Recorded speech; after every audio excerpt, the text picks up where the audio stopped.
الحمدللہ وحدہ لا شریک لہ والصلاة والسلام علی من لا نبی بعدہ وعلی آلہ واصحابہ الذین اوفوا عہدہ اما بعد۔ تخصص فی العقائد الاسلامیہ، محرم 1446 ہجری سبق شروع ہے اور اصول حدیث پر ہمارا سبق چل رہا ہے۔ آج آپ کی خدمت میں پیش کروں گا راویوں کی صفات کے اعتبار سے حدیث مبارک کی تقسیم۔ یہ ذہن نشین فرما لیں کہ راویوں کی صفات کے اعتبار سے حدیث مبارک کی 16 اقسام ہیں، 16 قسمیں۔ نمبر 1 صحیح لذاتہ، نمبر 2 حسن لذاتہ، نمبر 3 صحیح لغیرہ، نمبر 4 ضعیف، نمبر 5 حسن لغیرہ، نمبر 6 موضوع، نمبر 7 متروک، نمبر 8 شاذ، نمبر 9 محفوظ، نمبر 10 منکر، نمبر 11 معروف، نمبر 12 معلل، نمبر 13 مضطرب، نمبر 14 مخلوب، نمبر 15 مصحف، نمبر 16 مدرج۔ تو یہ احادیث کی 16 قسمیں ہیں راویوں کی صفات کے اعتبار سے۔ نمبر 1 صحیح لذاتہ، شیخ الاسلام مولانا ظفر احمد عثمانی رحمہ اللہ تعالی وفات 1394 ہجری قواعد فی علوم الحدیث میں لکھتے ہیں وَهُوَ خبر الواحد المتصل السند بنقل عدل تام الضبط غیر معلل بقادح ولا شاذ۔ صحیح لذاتی وہ حدیث ہے جس کی سند متصل ہو، اس کو نقل کرنے والے سارے راوی عادل کامل و ضبط ہوں، اور وہ حدیث معلل اور شاذ بھی نہ ہو۔ یہ معلل اور شاذ کیا ہے آگے آئے گا مستقل حدیث کی تعریف کے اندر۔ یہاں پہلی بات ہے کہ سند متصل ہو، یعنی اس میں سارے راوی مذکور ہوں، کوئی راوی کہیں سے گرا ہوا نہ ہو۔ راوی عادل ہوں، یعنی وہ اچھی عادات کو اپنانے والے اور بری عادات سے بچنے والے ہوں۔ کامل و ضبط، یعنی حدیث سننے کے وقت سے لے کر بیان کرتے وقت تک حافظہ ٹھیک ہو۔ جب کسی محدث نے اپنے استاد سے حدیث سنی ہے اور جب آج حدیث پڑھا رہا ہے، اس پورے وقفے میں اس کا حافظہ مضبوط رہا۔ معلل نہ ہو، یعنی راوی اور روایت میں ایسی پوشیدہ علت نہ ہو جو صحت حدیث کے لیے مضر ہو، صحت حدیث کے منافی ہو۔ شاذ نہ ہو، یعنی اس حدیث میں ثقہ راوی جماعت ثقات یا اوثق کی مخالفت نہ کرے۔ آگے اس پر میں بات کروں گا، مستقل حدیث شاذ کی تعریف آ رہی ہے۔ اس کی مثال سمجھیں، حضرت امام محمد بن اسماعیل بخاری رحمہ اللہ صحیح بخاری حدیث نمبر 765 باب الجہر فی المغرب حدیث لائے ہیں۔ وابی قال حدثنا عبداللہ بن یوسف قال اخبرنا مالک عن ابن شہاب عن محمد بن جبیر بن مطعم عن ابی رضی اللہ عنہ وعنہم قال سمعت رسول اللہ صلی اللہ علیہ وسلم قرأ فی المغرب بالطور۔ حضرت فرماتے ہیں جبیر بن مطعم رضی اللہ عنہ کہ میں نے خود رسول اللہ صلی اللہ علیہ وسلم کو سنا کہ مغرب کی نماز میں سورہ طور کی تلاوت فرماتے ہیں۔ والطور، یہ سورت مغرب کی نماز میں آپ نے تلاوت فرمائی۔ یہ حدیث صحیح لذاتی ہی، اس میں ساری صفات اور شرائط موجود ہیں۔ نمبر 2 حسن لذاتی ہی، شیخ الاسلام مولانا ظفر احمد عثمانی رحمہ اللہ وفات 1394 ہجری قواعد فی علوم الحدیث میں لکھتے ہیں فَإِنْ خَفَّ الضَّبْطُ وَالصِّفَاتُ الْأُخْرَى فِيهِ فَهُوَ الْحَسَنُ لِذَاتِهِ۔ حدیث حسن لذاتی وہ حدیث ہے کہ جس کے راوی میں صرف ضبط ناقص ہو، باقی ساری شرائط صحیح لذاتی کی موجود ہوں۔ راوی عادل بھی ہیں، کوئی اس میں اشکال کی بات نہیں ہے، راوی درست بھی ہیں، معلل بھی نہیں ہے، حدیث شاذ بھی نہیں ہے، صرف ایک راوی کا اس کے اندر ضبط ذرا ناقص ہے، حافظہ کچھ کمزور ہے۔ اس کی مثال کیا دی ہے؟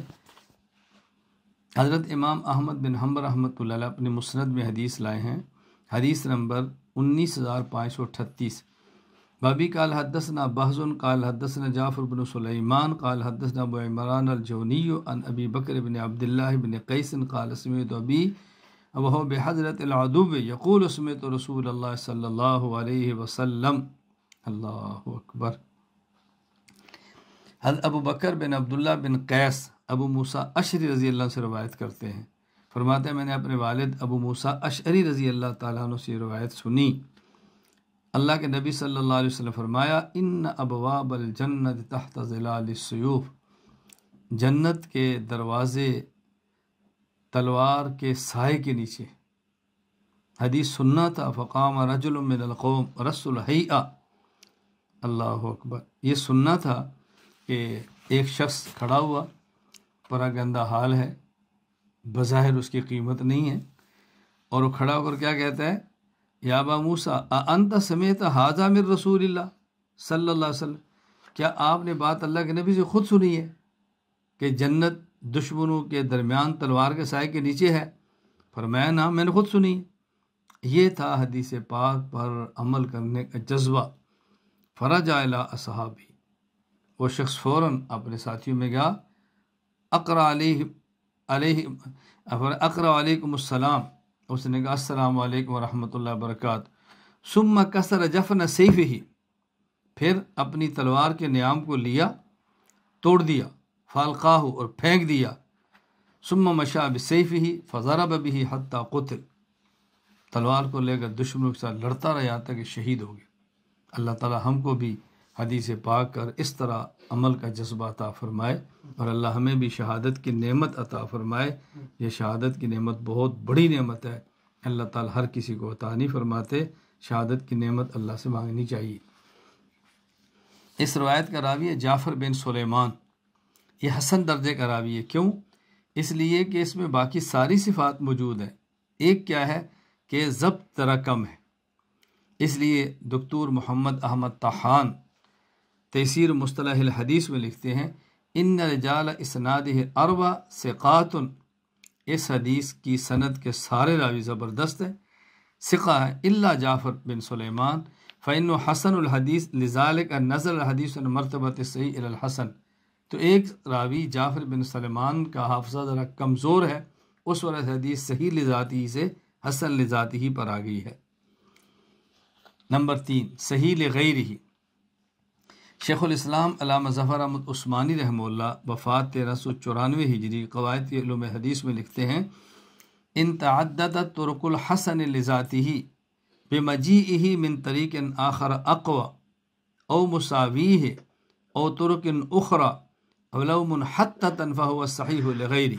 اگر حدیث حسن لذاتہ متعدد طرق سے مروی ہو، یعنی کئی سندوں سے آ جائے، حدیث حسن لذاتہ ہی ہو اور کئی سندوں سے آ جائے، متعدد طرق سے مروی ہو، اس کی ایک صورت کیا ہے کہ ایک اور طریق مروی ہو جو پہلے طریق سے قوی یا اس کے برابر ہو، یعنی ایک اور سند سے آئے، وہ سند اس سند کے برابر ہے یا اس سند سے مضبوط ہے.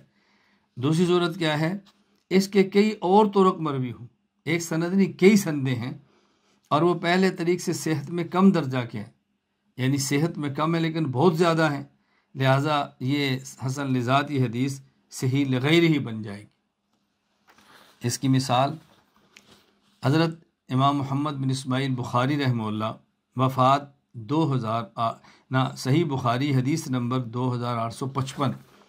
وبی قال حدثنا علی بن عبد اللہ بن جعفر قال حدثنا مان بن عیسیٰ قال حدثنا ابی بن عباس بن سہل عن ابی عن جدی قال قال النبی صلی اللہ علیہ وسلم فی حائطنا فرس یقال له اللحیف قال ابو عبداللہ وقال بعضهم اللخیف.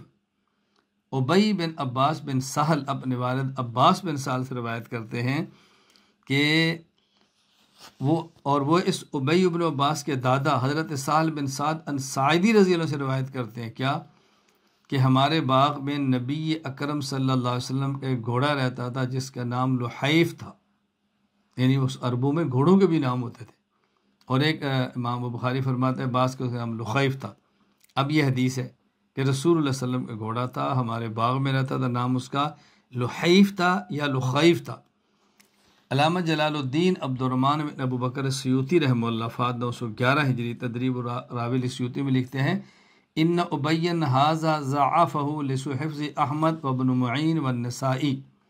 اس میں ایک راوی ہے ابی، یہ جو ابی ابن عباس ہیں، حضرت امام احمد نے، ابن معین نے اور امام نسائی نے ان کو ضعیف کہا ہے ان کے حافظے کے کمزور ہونے کی وجہ سے، لیکن ان کی حدیث حسن ہے۔ کیوں حسن ہے؟ لیکن تابعہ علیہ اخو عبد المہیمن فارتقى الی درجۃ الصحہ، ان کی حدیث حسن تھی کیونکہ حافظہ کمزور ہے نا، ان کی چونکہ مطابت موجود ہے اور حدیثیں موجود ہیں جو اسی مضمون کی ہیں، تو اس بنیاد پر اب یہ حدیث حسن سے صحیح لغیر ہی بن گئی۔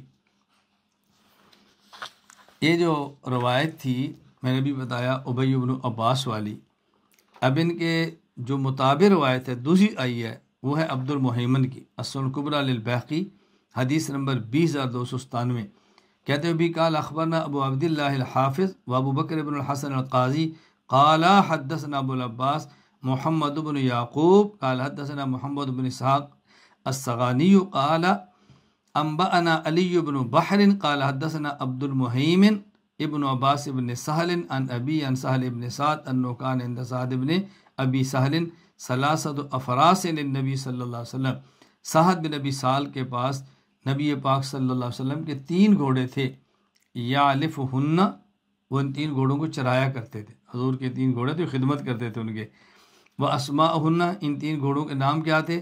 اللزاز واللحیف والضرب۔ پہلی حدیث میں کیا تھا؟ گھوڑا جس کا نام کیا تھا؟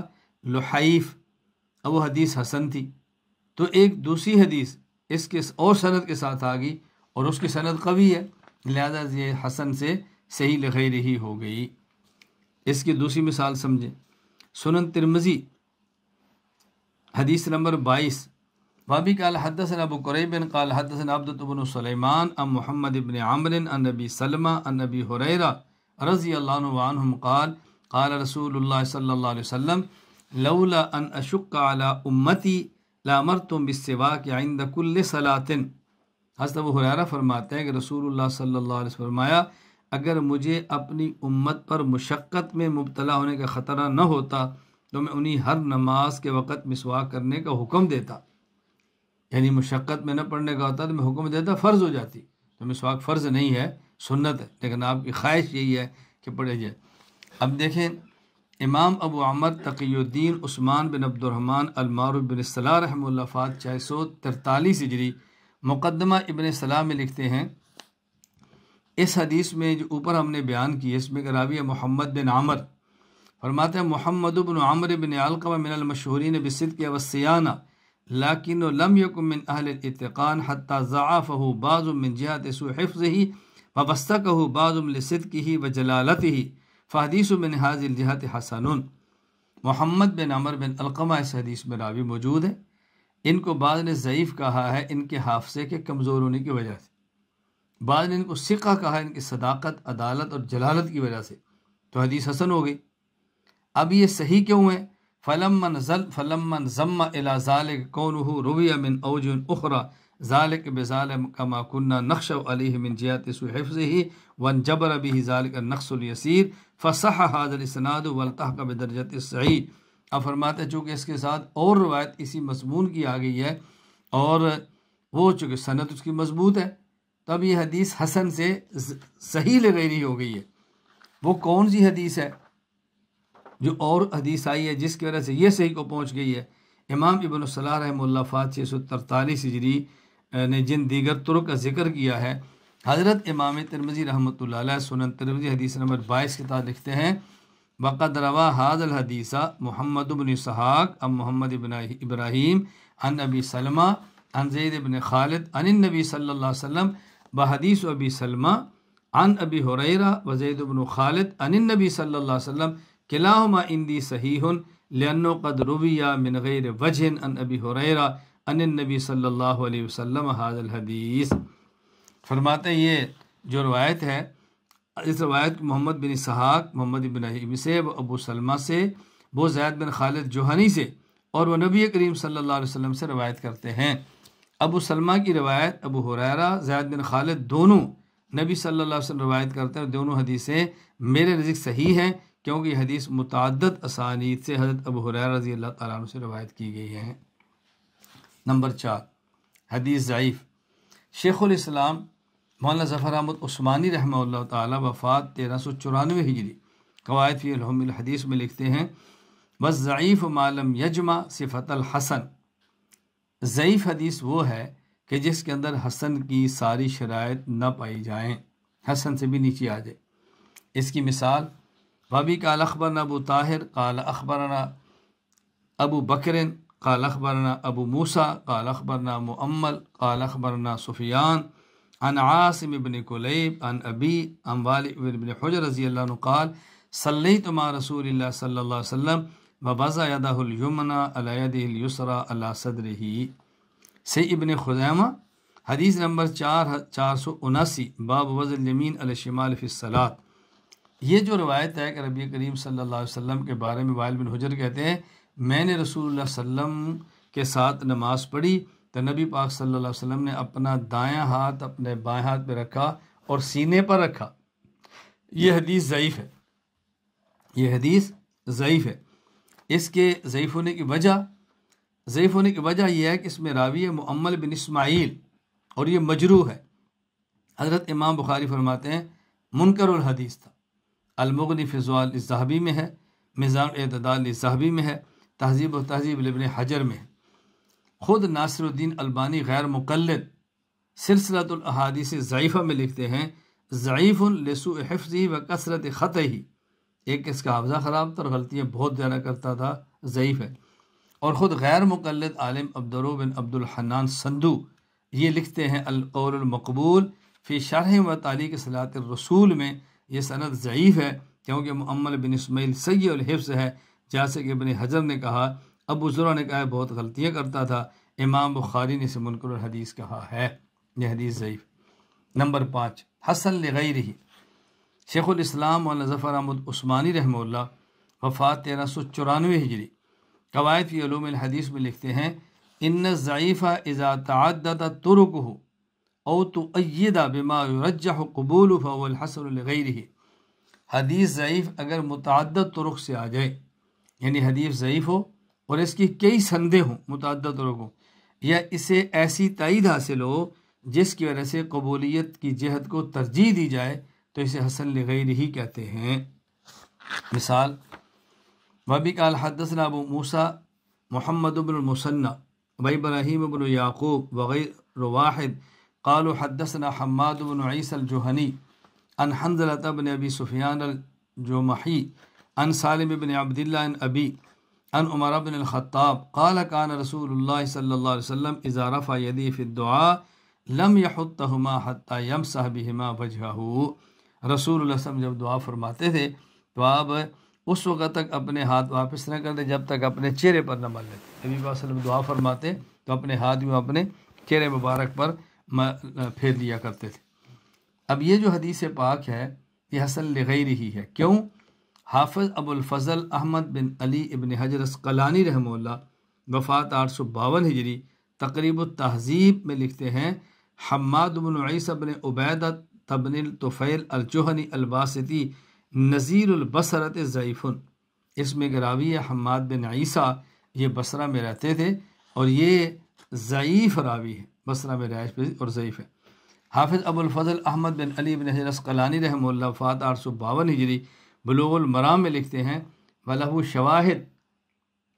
شواہد، یعنی اس حدیث کو ضعیف ہونا چاہیے لیکن یہ حسن لغیرہ کیوں ہے؟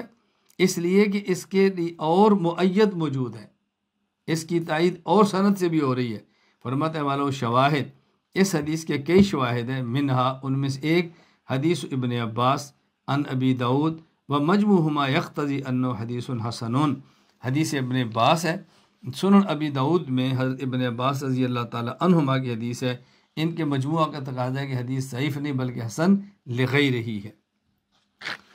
حافظ ابن حجر اسقلانی رحمہ اللہ تعالیٰ نے سنن ابی داود کی اس روایت کا ذکر فرمایا نا کہ ان کے لیے شواہد ہے، جو کہ روایت موجود ہے، وہ شواہد کون سے ہیں، وہ حدیث کون سی، اس کو سماعت فرمائیں۔ سنن ابی داود حدیث نمبر 1487، فرماتے ابھی قال حدثنا عبداللہ بن مسلمۃ قال حدثنا عبد الملک بن محمد بن ایمن عن عبداللہ بن یعقوب بن اسحاق امن حدثه عن محمد بن کعب القرظی قال حدثني عبداللہ بن عباس ان رسول اللہ صلی اللہ علیہ وسلم قال صلوا اللہ ببطون اکفکم ولا تسألوا بظہورها فاذا فرغتم فامسحوا بها وجوہکم۔ اللہ اکبر۔ رسول اللہ صلی اللہ علیہ وسلم فرمایا اللہ سے سیدھی ہتھیلیوں سے دعا مانگا کرو۔ دعا مانگو تو ہتھیلیاں سیدھی رکھو، سیدھی ہتھیلیوں سے دعا مانگا کرو، اس سے ہتھیلیوں کی پشت سے نہ مانگا کرو، دعا یوں نہ مانگو، پشت نہیں، سیدھی ہتھیلیاں رکھو، اور جب دعا سے فارغ ہو جاؤ تو اپنے ہاتھوں کو اپنے چہروں پر پھیر لیا کرو۔ نمبر 6، حدیث موضوع۔ دکتور محمد احمد الطحان تفسیر و مصطلح الحدیث میں لکھتے ہیں هو الکذب المختلق المصنوع المنسوب الی رسول اللہ صلی اللہ علیہ وسلم، اپنی طرف سے جھوٹی بات گھڑ کر رسول اللہ صلی اللہ علیہ وسلم کی طرف منسوب کرنا، یہ حدیث موضوع اور من گھڑت ہے۔ اس کی ایک مثال کتاب الخلافیات للبیہقی میں ہے۔ وبی قال اخبرنا ابو عبداللہ الحافظ قال حدثنا جعفر بن محمد بن نصیر بن القاسم الخفاص قال حدثنا عبد الرحمن بن قریش بن خزیمۃ الحربی قال حدثنا عبداللہ بن احمد الدحیمی قال حدثنا الحسین بن عبداللہ بن حمران الرقی قال حدثنا عصمت بن محمد الانصاری قال حدثنا موسیٰ بن عقبہ عن نافع عن ابن عمر رضی اللہ عنہم ان رسول اللہ صلی اللہ علیہ وسلم کان اذا افتتح الصلاۃ رفع یدیہ۔ عبداللہ بن عمر فرماتے ہیں کہ جب رسول اللہ صلی اللہ علیہ وسلم نماز کو شروع فرماتے تو رفع یدین کرتے، ہاتھ یوں اٹھاتے۔ وَإِذَا رَكَعَ وَإِذَا رَفَعَ رَأْسَهُ مِنَ الرُّكُوعِ، جب اب رکوع کرتے اور سر اٹھاتے رکوع سے تو رفع یدین کرتے۔ وَكَانَ لَا يَرْفَعُ ذَلِكَ فِي السُّجُودِ، اور سجدے میں نہیں کرتے تھے۔ فَمَا زَالَتْ تِلْكَ صَلَاةُ رسول اللہ صلی اللہ علیہ وسلم حتیٰ لقی اللہ عز وجل، رسول اللہ صلی اللہ علیہ وسلم یہ رکوع شروع میں، رکوع جاتے، رکوع سے سر اٹھاتے، ہمیشہ رفع یدین کرتے رہے یہاں تک کہ آپ دنیا سے چلے گئے۔ یہ حدیث موضوع اور من گڑت ہے، یہ حدیث موضوع اور من گڑت ہے کہ رسول اللہ صلی اللہ علیہ وسلم آخر زندگی یوں فرماتے رہے، یہ حدیث من گڑت ہے۔ چنانچہ اس حدیث کا راوی ہے ایک، میں نے بھی آپ کے سامنے پڑھا کہ کس بنیاد پہ ہے، عصمہ بن محمد انصاری، عصمہ بن محمد انصاری۔ امام یحییٰ بن معین رحمہ اللہ فرماتے ہیں کان کذابن، یہ جھوٹا تھا، یروی احادیث کذبن، جھوٹی حدیثیں روایت کرتا تھا، من اکذب الناس، سب سے بڑا جھوٹا تھا، یضع الحدیث، اور حدیثیں گھڑا کرتا تھا۔ تاریخ بغداد، میزان الاعتداد، الضعفاء الکبیر العقیلی۔ امام عقیلی فرماتے ہیں یحدث بالاباطیل عن الثقات، ثقہ راویوں کی طرف منسوب کر کے باطل حدیثیں پڑھا کرتا تھا۔ الضعفاء الکبیر العقیلی، میزان الاعتداد۔ نمبر 7، متروک، حدیث متروک۔ شیخ الاسلام مولانا ظفر احمد عثمانی رحمہ اللہ، وفات 1394 ہجری، قواعد فی علوم الحدیث میں لکھتے ہیں ما کان راوی متہم بالکذب علی رسول اللہ صلی اللہ علیہ وسلم بأن یکون حدیث مخالف للقواعد المعلومہ غیر مروی الا من جہتی او بأن یکون کذب فی کلام الناس خاصہ ویعرف بہ۔ حدیث متروک وہ حدیث ہے جس کے راوی پر یہ تہمت ہو کہ رسول اللہ صلی اللہ علیہ وسلم پر جھوٹ بولتا ہے، جس کی ایک صورت کیا ہے کہ راوی حدیث ایسی بیان کرے جو قواعد معلومہ فی الدین کے خلاف ہو، اور وہ حدیث صرف اسی راوی سے مروی ہو، یا وہ راوی ایسا ہو کہ جس کا جھوٹ احادیث کے بارے میں تو نہ ہو لیکن عام لوگوں سے جب بات کرتا ہو تو جھوٹ بولتا ہو، اور یہ بات معروف ہو کہ جھوٹ بولتا رہتا ہے، تو ایسی روایت کو متروک کہتے ہیں۔ چنانچہ حدیث متروک کا ہونا دو طرح سے معلوم ہو سکتا ہے۔ نمبر 1، راوی پر یہ تہمت ہو کہ رسول اللہ صلی اللہ علیہ وسلم کی حدیث پر جھوٹ بولتا ہے، اور اس کا جھوٹ اس طرح ثابت ہو کہ اس کی نقل کرتا حدیث قرآن کریم سنت سے ثابت شدہ قواعد کے خلاف ہو، یا راوی سے حدیث رسول پر جھوٹ بولنا ثابت نہ ہو لیکن عام لوگوں کے ساتھ عام گفتگو کے اندر وہ جھوٹ بولتا ہو اور یہ بالکل معروف ہو۔ یہ بات ذہن نشین فرما لیں کہ جس راوی پر متروک ہونے کی چرا ہو وہ مذکورہ بالا دو امور میں سے کسی ایک کا حامل ہوگا اور اس کی روایت متروک ہوگی۔ یعنی جس راوی پر کو نا متروک ہے، جس کا معنی کیا ہے، یا حدیث پاک میں جھوٹ بولتا ہے اور یہ عام کلام میں جھوٹ بولتا ہے، ایک وجہ ضرور ہوگی۔ اس کی مثال دیکھیں، حضرت امام دارقطنی رحمہ اللہ نے اپنی سنن میں حدیث بیان کی ہے، حدیث نمبر 1280۔ وبی قال حدثنا عمر بن احمد بن علی الجوہری قال حدثنا احمد بن السیار المروزی قال حدثنا زکریا بن یحییٰ الوقار قال حدثنا بشر بن بکر قال حدثنا الاوزاعی عن یحییٰ بن ابی کثیر عن ابی سلمۃ عن ابی ہریرہ رضی اللہ عنہم قال صلی رسول اللہ صلی اللہ علیہ وسلم صلاۃ فلما قضاها، نبی پاک سے نماز پڑھی، جب آپ نماز سے فارغ ہوئے تو نے فرمایا هل قرأ احد منکم معی بشیء من القرآن، کیا تم میں سے کسی نے میرے پیچھے قرآن پڑھا ہے؟ فقال رجل من القوم انا یا رسول اللہ، ایک شخص نے یا رسول اللہ میں نے تلاوت کی ہے۔ آپ نے فرمایا انی اقول مالی انازع القرآن، آپ نے فرمایا کہ میں بھی کہوں کہ قرآن میں مجھ سے کیوں جھگڑا ہو رہا ہے، مجھے خدشہ تھا کہ شاید پیچھے قرآن پڑھ رہا ہے۔ پھر آپ نے فرمایا اذا اسررت بقراءتی فقرؤوا معی، کہ جب میں قرآن کریم کی تلاوت آہستہ کروں، جیسے ظہر عصر کی نماز ہے، تو تم میرے ساتھ قرات کیا کرو۔ بیضا جہرت بقراءتی فلا یقرأن معی احد، اور جب میں جہرن قرات کروں فجر مغرب عشاء تو میرے ساتھ قرات نہ کیا کرو۔ اب یہ جو حدیث ہے یہ حدیث متروک ہے۔ بعض لوگ اس سے استدلال کرتے ہیں نا کہ فجر مغرب عشاء میں تو امام کو جو فاتحہ نہ پڑھے، ظہر عصر میں پڑھ لے، کیونکہ حضور نے فرمایا صلی اللہ علیہ وسلم۔ یہ حدیث متروک ہے، اس حدیث پر عمل نہیں کرنا۔ امام کے پیچھے سورۃ فاتحہ کوئی ایک سورت نہیں پڑھنی، نہ جہری نماز میں نہ سری نماز میں، یہ حدیث متروک ہے۔ اس روایت کو نقل کرنے کے بعد امام ابو الحسن علی بن عمر بن احمد بن مہدی البغدادی الدارقطنی رحمہ اللہ وفات 385 ہجری سنن میں لکھتے ہیں تفرد بہ زکریہ الوقار وہو منکر الحدیث متروکن، اس حدیث کو نقل کرنے والا اکیلا زکریہ وقار ہے اور یہ حدیث منکر الحدیث اور یہ متروک ہے، اس پر عمل نہیں کرنا۔ شاذ نمبر 8 شاذ۔ دکتور محمد الطحان تفسیر مصطلح الحدیث میں لکھتے ہیں تعریف الشاذ ما رواہ المقبول مخالفا لمن هو اولا منہ، شاذ حدیث وہ ہے کہ جس کو مقبول راوی روایت کرے اور یہ اس کے مخالف ہو جو اس سے زیادہ بہتر ہے، یعنی یوں سمجھے کہ ثقہ مخالفت کرے اپنے زیادہ ثقہ اوثق راوی کی۔ مثال حضرت امام ترمذی رحمۃ اللہ علیہ باب فی سن النبی صلی اللہ علیہ وسلم کم کان حین مات، حدیث لائے ہیں کہ رسول اللہ صلی اللہ علیہ وسلم کی مبارک عمر کتنی تھی۔ فرماتے بھی قال حدثنا نصر بن علی الجہضمی قال حدثنا بشر بن المفضل قال حدثنا خالد الحذاء قال حدثنا عمار مولى بنی ہاشم قال حدثنا ابن عباس رضی اللہ عنہما ان النبی صلی اللہ علیہ وسلم توفی وهو ابن 65۔ یہ حضرت عبداللہ بن عباس رضی اللہ عنہما سے روایت نقل کر رہے ہیں عمار، اور کیا نقل کرتے ہیں کہ نبی پاک صلی اللہ علیہ وسلم کی عمر تھی 65 سال۔ کتنی؟ 65 سال۔ اب ایک حدیث یہ آگی، آگے دیکھیں محفوظ کی تعریف کیا ہے، پہلے دونوں کی تعریف اکٹھی کر لیں پھر بات کرتے ہیں۔ دکتور محمد احمد طحان فرماتے فالمحفوظ ما رواہ الاوثق مخالف لروایت ثقہ، محفوظ وہ روایت ہوتی ہے کہ جس میں اوثق زیادہ ثقہ راوی مخالفت کرے اپنے سے کم ثقہ راوی کی، یہ ہے محفوظ۔ یعنی ایک روایت ہوگی شاذ اور ایک ہوگی محفوظ۔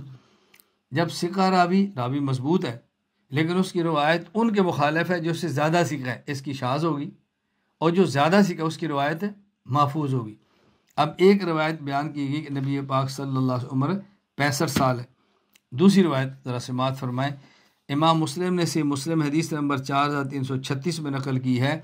ابھی قال حدثنا ابن ابی عمر قال حدثنا بشر بن السری قال حدثنا حماد عن ابی جمرۃ الزبعی عن ابن عباس رضی اللہ عنہما قال اقام رسول اللہ صلی اللہ علیہ وسلم بمکہ 13 سنہ۔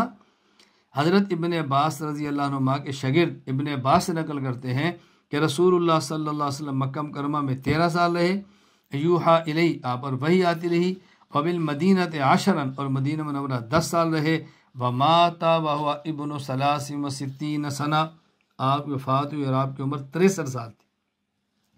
پہلے عبداللہ بن عباس کے شاگرد عمار نے روایت نقل کی کہ آپ کی عمر 65 سال تھی۔ اب عبداللہ بن عباس کے شاگرد حضرت ابو جمرہ روایت نقل کرتے ہیں کہ آپ کی عمر 63 سال تھی۔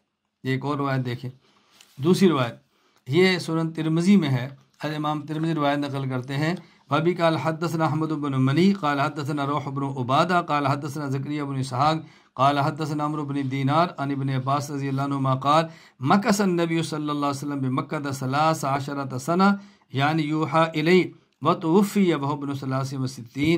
عبداللہ بن عباس رضی اللہ عنہما کے شاگرد عمر بن دینار فرماتے ہیں کہ رسول اللہ صلی اللہ علیہ وسلم وفات ہوئی تو آپ کی عمر 63 سال تھی۔ اب دیکھیں حضرت عبداللہ بن عباس کے ایک شاگرد ہے عمار، وہ کہتے ہیں عمر 65 سال ہے، اور آپ کے ایک شاگرد ہے ابو جمرہ، وہ کہتے ہیں 63 ہے، ایک اور شاگرد ہے حضرت عمر بن دینار، وہ بھی کہتے ہیں 63 ہے۔ تو عمار ثقہ ہے، لیکن حضرت ابو جمرہ اور حضرت عمر بن دینار ان سے بھی زیادہ ثقہ ہے، تو ثقہ کی روایت شاذ ہے اور اوثق کی محفوظ ہے۔ تو ہم یہ کہیں گے کہ رسول اکرم صلی اللہ علیہ وسلم کی جو عمر مبارک 65 سال جن روایات میں وہ روایت شاذ ہے، اور جن میں 63 ہے وہ روایت محفوظ ہے۔ چنانچہ حافظ عماد الدین ابو الفدا اسماعیل بن خطیب ابو حفص عمر بن کثیر دمشقی رحمہ اللہ وفات 774 ہجری البدایہ والنہایہ میں لکھتے ہیں، روایت الجماعت عن ابن عباس رضی اللہ عنہما فی 63 اصح فہم اوثق و اکثر، اس کو نقل کرنے راوی ثقہ بھی زیادہ ہیں اور ہیں بھی زیادہ، ہر اعتبار سے روایت محفوظ ہے۔ آگے چلیے، نمبر 10 منکر۔ شیخ الاسلام مولانا ظفر احمد عثمانی رحمہ اللہ وفات 1394 ہجری قواعد فی علوم الحدیث میں لکھتے ہیں، والمنکر ما رواہ الضعیف مخالفا للمقبول مخالفتا کذالک مقابلہ یقال له المعروف۔ منکر حدیث اس کو کہتے ہیں کہ جس کو روایت کرنے والا راوی ضعیف ہو اور مقبول کی روایت کی مخالفت کرے، اور روایت کی مخالفت اس طرح کرے کہ جس سے مقبول راوی کی روایت کی تردید لازم آتی ہو، یعنی نقل کرنے والا ضعیف ہے اور مخالفت کرتے ہیں مقبول کی، اور مخالفت ایسے کرتے ہیں جسے مقبول کی تردید لازم آتی ہے، یہ روایت منکر ہے۔ اس کی مثال اصل الکبریٰ للبیہقی باب من قال الاضحیٰ جائز یوم النحر، حدیث نمبر 19720۔ حضرت ورواہ معاویۃ بن یحییٰ الصدفی عن الزہری عن سعید بن المسیب مرۃ عن ابی سعید ومرۃ عن ابی ہریرہ رضی اللہ تعالیٰ عنہ عن النبی صلی اللہ علیہ وسلم ایام التشریق کلھا ذبح۔ معاویہ بن یحییٰ الصدفی سے روایت ہے کہ رسول اللہ صلی اللہ علیہ وسلم فرمایا کہ ایام التشریق کلھا ذبح، کہ 10 11 12 13 ذی الحج تک یہ ایام تشریق ہیں اور یہ قربانی کے دن ہیں، جس سے غیر مقلدین ثابت کرتے ہیں کہ قربانی کے دن 4 ہے۔ اس حدیث کہتے ہیں یہ حدیث ہے، توجہ رکھنا۔ کہتے ہیں اخبرنا ابو سعد المالینی اخبرنا ابو احمد بن عدی الحافظ اخبرنا عبداللہ بن محمد بن سلیم قال حدثنا دحیم قال حدثنا محمد بن شعیب قال حدثنا معاویہ بن یحییٰ فذکرہ۔ اس کے راوی کون ہے؟ معاویہ بن یحییٰ الصدفی۔ اب دیکھیں اس کے مقابلے معروف روایت، معروف کسے کہتے ہیں؟ فالمعروف ما رواہ المقبول مخالفا للضعیف مخالفتا کذالک۔ معروف وہ روایت یہ ہے کہ جس کو نقل کرنے والا راوی مقبول ہو اور وہ مخالفت کرے ضعیف کی، مخالفت اس طرح کرے کہ جس سے ضعیف کی تردید لازم آتی ہو۔ حدیث علامہ عینی رحمۃ اللہ، علامہ زعلی نصب الرایہ کے اندر لکھا ہے، کہتے ہیں ورواہ ابو یعلا الموصلی فی مسندہ من حدیث موسیٰ بن عقبہ عن اسحاق بن یحییٰ عن عبداللہ بن فضل الحاشمی عن عبید اللہ بن عبداللہ بن عتبہ عن زید بن خالد الجہنی قال امر رسول اللہ صلی اللہ علیہ وسلم رجلا فنادى ایام التشریق الا ان هذه الایام ایام اکل و شرب و نکاح۔ رسول اکرم صلی اللہ علیہ وسلم نے زید بن خالد جوہنی فرماتے ایک شخص کو حکم دیا، فرمایا تم اعلان کرو ایام تشریق میں۔ کیا اعلان کرو؟ الا ان هذه الایام، یہ جو ایام تشریق ہیں 10 11 12 ایام تشریق ہے، آپ نے فرمایا یہ ایام تشریق کھانے کے دن ہیں، یہ پینے کے دن ہیں، اور بیوی کے پاس جانے کے دن ہیں۔ اب توجہ رکھنا، پہلی روایت میں کون سے راوی ہے؟ معاویہ بن یحییٰ الصدفی، جس میں ہے کہ 13 تک قربانی کے دن ہیں، ان میں یہ راوی ہے۔ ان کے بارے میں حضرت امام یحییٰ بن معین فرماتے ہیں معاویہ بن یحییٰ الصدفی لا شیء، ان کی کوئی حیثیت نہیں ہے۔ اور سلط ابا ذرا معاویہ بن یحییٰ فقال لیس بقوی، ابو ذرا رازی رحمہ اللہ فرماتے ہیں کہ معاویہ بن یحییٰ صدفی حدیث میں نہایت کمزور ہیں۔ آگے اور جو دوسری روایت ہے اس میں تمام راوی ثقہ ہیں۔ پہلے کا راوی معاویہ بن یحییٰ صدفی ہے جو ثقات کی مخالفت کرتا ہے، اس لیے ان میں سے پہلی روایت کو منکر اور دوسری روایت کو محفوظ کہا جاتا ہے۔ جس کو اچھی طرح ذہن نشین فرما لیں۔ نمبر 12 معلل، علامہ شیخ طاہر بن محمد صالح الجزائری الدمشقی رحمہ اللہ، وفات 1338 ہجری، توجیہ النظر الی اصول العصر، فرماتے ہیں فالحدیث المعلل هو الحدیث الذي اطلع فيه على علة تقدح في صحته مع ان ظاہر السلامة منها۔ حدیث معلل وہ حدیث ہے جو بظاہر بے عیب ہو، بظاہر اس میں کوئی کمزوری نظر نہ آئے، لیکن اس میں کوئی ایسی پوشیدہ علت معلوم ہو جائے جو صحت حدیث کے لیے نقصان دہ ہو۔ اب بات سمجھیں، صحت علت کے مثلا کوئی ایسی مخفی علت ہو جس کو عام بندہ نہ سمجھ سکے، بظاہر حدیث بالکل درست ہے، کوئی کمزوری نہیں ہے، کوئی اس کے اندر عیب نہیں ہے، لیکن کوئی علت ہے جس کو عام بندہ نہیں سمجھ سکتا، اس کی آپ ایک مثال سمجھیں اور غیر مقلدین کی بددیانتی سمجھیں کہ حدیث ایک کتاب سے لی ہے اور چونکہ سند کمزور تھی تو سند دوسری کتاب کی لے لی، تو عام بندہ جو دیکھے گا وہ تو کہ بالکل ٹھیک ہے، سند بھی ٹھیک ہے، حدیث بھی ٹھیک ہے، حالانکہ حدیث کا متن اور جگہ سے لیا اور سند اور جگہ سے، کمزور سند کو چھوڑ دیا اور دوسرے ساتھ ٹچ کر دی۔ اب اس کی مثال سمجھیں، صحیح ابن خزیمہ حدیث نمبر 479، وبی قال اخبرنا ابو طاہر قال اخبرنا ابو بکر قال اخبرنا ابو موسیٰ قال اخبرنا مؤمل قال حدثنا سفیان قال اخبرنا سفیان عن عاصم بن کلیب عن ابی عن وائل بن حجر قال صلیت مع رسول اللہ صلی اللہ علیہ وسلم وضع ید الیمنی علی ید الیسری علی صدرہ۔ وائل بن حجر کہتے ہیں کہ میں نے رسول اللہ صلی اللہ علیہ وسلم کے پیچھے نماز پڑھی اور آپ نے دایاں ہاتھ اپنے بائیں ہاتھ پر رکھا، اور رکھا کہاں پہ؟ سینے پر۔ اب سے ابن خزیمہ میں روایت ہے، اب اس میں جو کہ راوی ہے نا مؤمل، اس راوی کی روایت قبول نہیں ہے، تو انہوں نے جو حدیث نقل کی اس روایت کو چھوڑ کر سند اور ساتھ ملا دی۔ وہ دیکھیں ذرا، اب اس حدیث میں راوی محمد بن اسماعیل مجروح ہے، امام بخاری فرماتے ہیں منکر الحدیث، یہ منکر الحدیث ہے۔ المغنی فی الضعفاء میں ہے، میزان الاعتدال میں۔ ناصر الدین البانی غیر مقلد کہتے ہیں ضعیف لسوء حفظی و کثرت خطئی، اس کا حافظہ بھی کمزور تھا، غلطیاں بہت کرتا تھا، یہ روایت اس کی ٹھیک نہیں ہے۔ سلسلہ احادیث ضعیفہ میں لکھتے ہیں۔ عبدالرؤف بن عبد الحنان غیر مقلد لکھتے ہیں القول المقبول میں یہ سند ضعیف ہے کیونکہ مؤمل بن اسماعیل سیء الحفظ ہے، جیسے کہ ابن حجر نے تقریب میں کہا۔ ابو زرع نے کہا یہ بہت غلطیاں کرتا تھا، امام بخاری سے منکر الحدیث کا۔ اب غیر مقلدین نے کیا کیا؟ اس سند کو ختم کر دیا اور صحیح مسلم کی سند ساتھ لگا دی۔ حدیث کا متن لیا ابن خزیمہ سے اور سند لی صحیح مسلم سے، اور دونوں کو ملا کر پیش کر دیا، یہ سند تو درست ہے۔ اب اس کو عام بندہ تو نہیں سمجھتا نا، وہی سمجھے گا جو حدیث کے فن کا ماہر ہے۔ چنانچہ انہوں نے سند یہ لی، یہ فتاویٰ ثنائیہ جلد 1 صفحہ 442، فتاویٰ علماء حدیث جلد 3 صفحہ 91 پر ہے۔ کیا کیا؟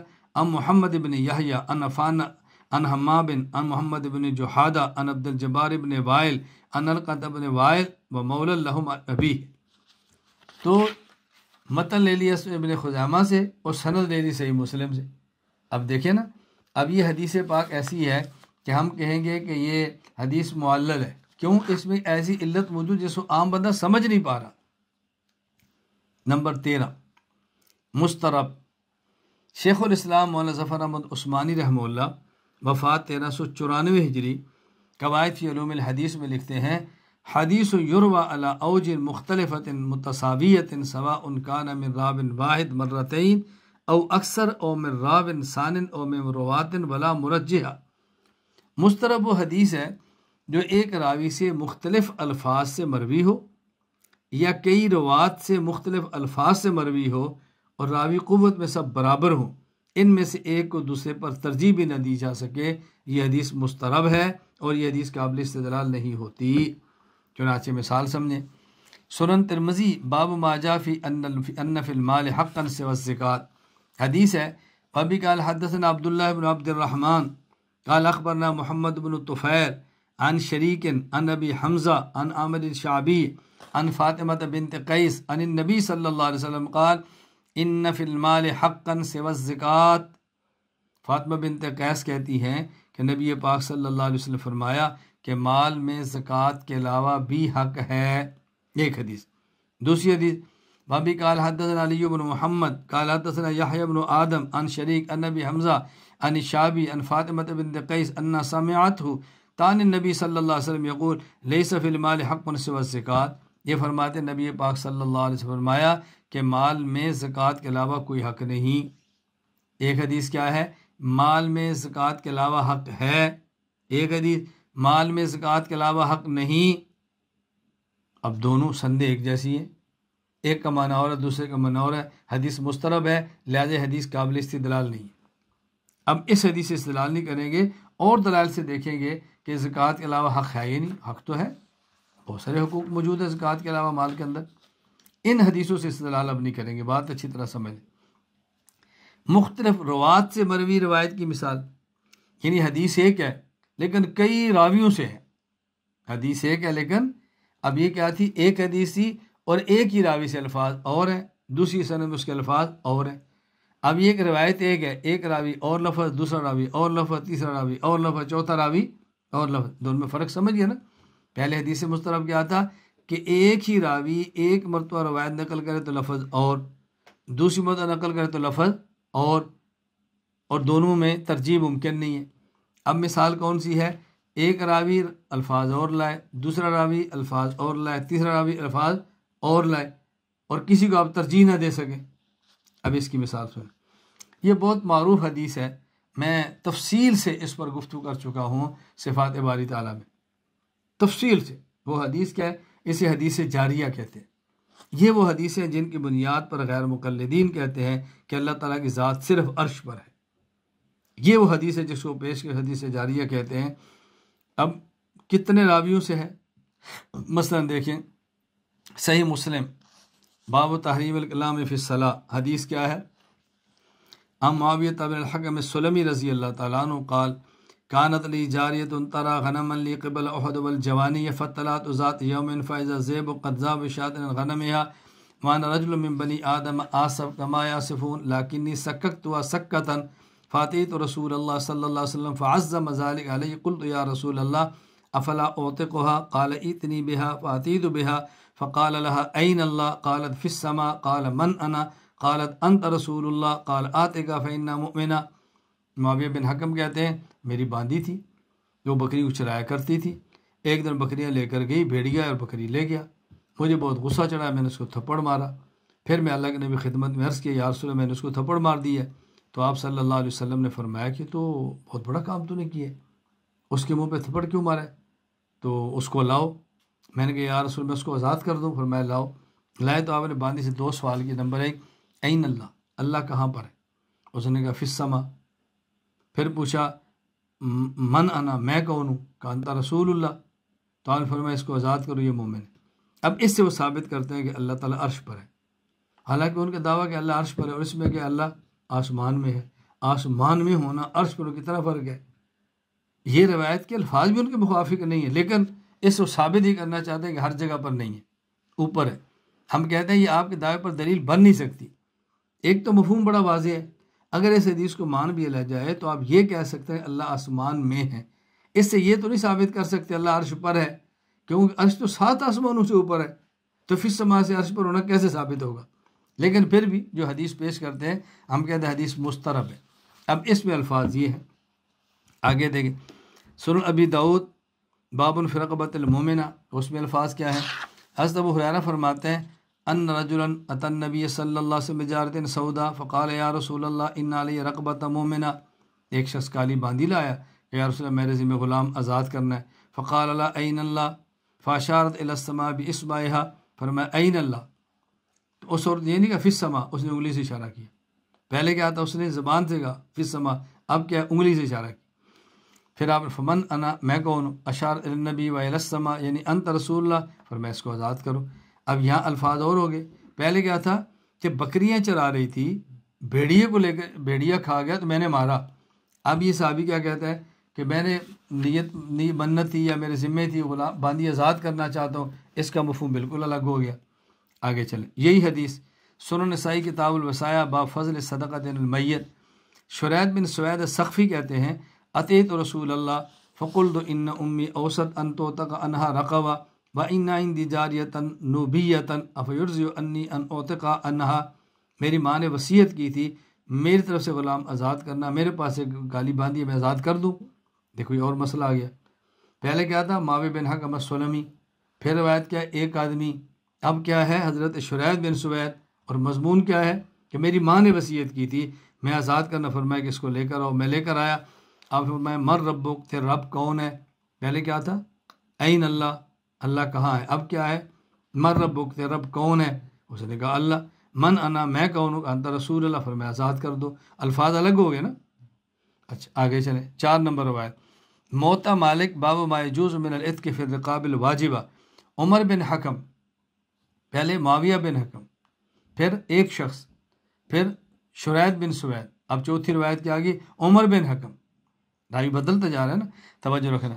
کہتے ہیں میں اللہ کے نبی کے پاس آیا، وہی مضمون ہے کہ میری باندھی تھی، بکریاں چراتی تھی. ایک دن ایک بکری میں نے نہیں پائی، میں نے اس سے پوچھا تو اس نے کہا بھیڑیا کھا گیا ہے. تو مجھے بہت غصہ چڑھا، میں نے اس کو مارا. میں اللہ کے نبی خدمت میں آ گیا، رسول اللہ میں آزاد کرنے، فرمایا اس کو لے کر آؤ. این اللہ، اللہ کہاں پر ہے، کافی السما. من انا انت رسول اللہ، فرمایا اس کو آزاد کر دو. یہ راوی کے نام میں فرق آ گیا. آگے جی نمبر 5 موطا مالک باب ما یجوز من العتق فی الرقاب الواجبہ.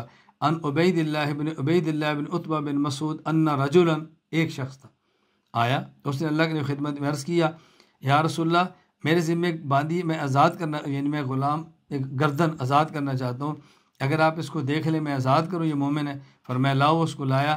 اللہ کے نبی فرمایا اتشہدین اللہ الہ الا اللہ. اب بالکل سوال بدل گیا. کیا تو گواہی دیتی ہے لا الہ الا اللہ؟ کہا جی ہاں.